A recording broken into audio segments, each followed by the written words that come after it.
Welcome back to L.A.M.E Creations and our series on mastering Splunk SPL. In this video, we're going to do a deep dive into another essential command for your toolkit. We're going to be using the bots v3 dataset to look at several practical examples of how this command works, the syntax behind it, and most importantly, why you would actually use it, whether you're in cybersecurity or IT operations. Now, a quick heads up before we start. This video is designed to teach you the fundamentals of the specific command in isolation, but in the real world, the true power of Splunk comes from chaining these commands together to solve complex problems. If you are looking to move beyond the basics and want to see how to combine these commands into advanced queries that show true mastery of the language, I have a comprehensive course available. I've dropped the link in the description below. That version of the course takes these concepts to the next level. But for now, let's get into the data and see how this command works. Welcome to the bucket command, grouping data for deeper insights. In this module, we'll delve into the bucket command in Splunk, a powerful tool for grouping your data into defined, time-based, or value-based intervals. This command is essential for transforming granular events into digestible summaries, making it easier to identify trends, spot anomalies, and gain a clearer understanding of your data's distribution. We'll explore its capabilities using the versatile Boss of the SOC Bots v3 dataset. By the end of this module, you'll master how to efficiently group events by various time spans, hours, days, weeks, and numeric ranges, enabling more precise analysis and effective visualization for both cybersecurity investigations and IT operations. The bucket command in Splunk Processing Language, SPL, is used to discretize continuous numerical fields, like time or file size, into specified buckets, that's the name, or intervals.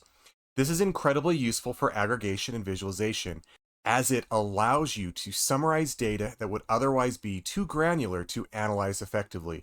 While time chart implicitly uses bucketing for time, the bucket command provides more explicit control and can be applied to any numeric field, not just time.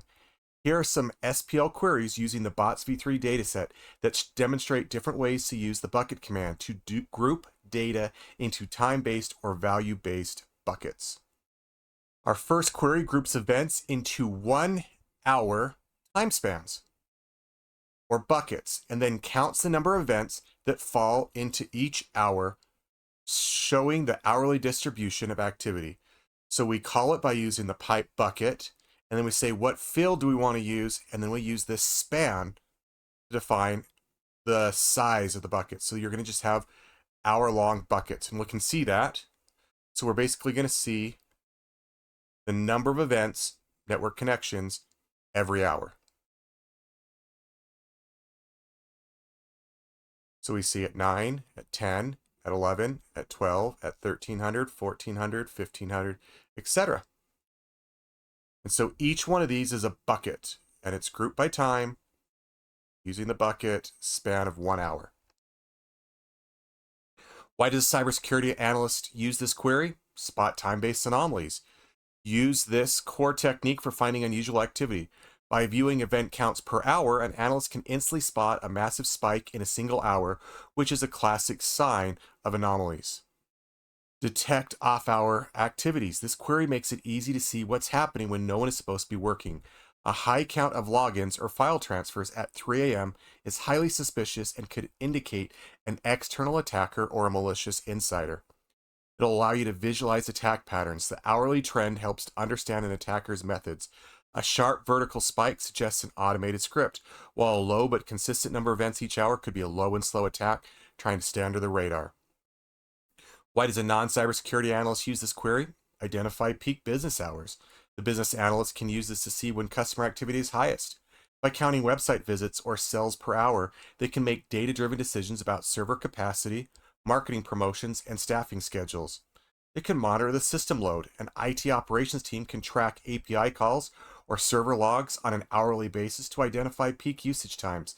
This allows them to schedule resource-intensive tasks like backups or maintenance for the quietest hours, minimizing impact on users. It also allows the tracking of user engagement. A product manager can analyze user activity by the hour to learn when their audience is most active. This insight is valuable for deciding the best time to send push notifications, launch new features, or publish new content for maximum visibility. Our next query is to bucket login attempts into 30-minute intervals. The query will first filter for all login events with a failure, then group them into 30-minute time buckets, and finally count the number of logins in each interval to reveal short-term patterns. So we're going to look at the bots v3, we're going to look for action of failure, and then we're going to do on time span 30 minutes. We can see them bucketed together. We can see abnormals, what's average, what's typical. We can use this to detect short, intense attacks, create detailed behavioral baselines, correlate with brief events. Non-cyber analysts might use it to monitor post-deployment help, fine-tune staffing schedules, measure response to live events. Our next query will group file transfers by 10 megabyte size intervals. We're going to call bots v3, look at stream TCP. This time, instead of using time, we're going to use a field. And we're going to use span, and we're going to use 1000. Technically, we could do 1024 to be specific since we're talking about, but this is megabytes, so we'll just leave it at there. That's how we're keeping it, 1000 bytes for the 10 megabytes. We'll run that. And basically what we're doing here is it's just giving us buckets. We can see 0 to 10,000, 1,000 to 2,000, 10,000 to 11,000, 10,000 to 10,000, 1,000. If events are missing, it's because there's just nothing in there. It won't write it down if they're empty. You notice there aren't any zeros here. The event has to occur. You can see where it starts to drop out. Anyway, so we can see these. They're being grouped into size increments, and finally the counts of the number of each bucket. We can use this to identify data exfiltration tiers, spot staging activity, fine-tuning alerting for large transfers. Non-cyber people might use it to optimize storage management, network capacity planning, or application performance analysis.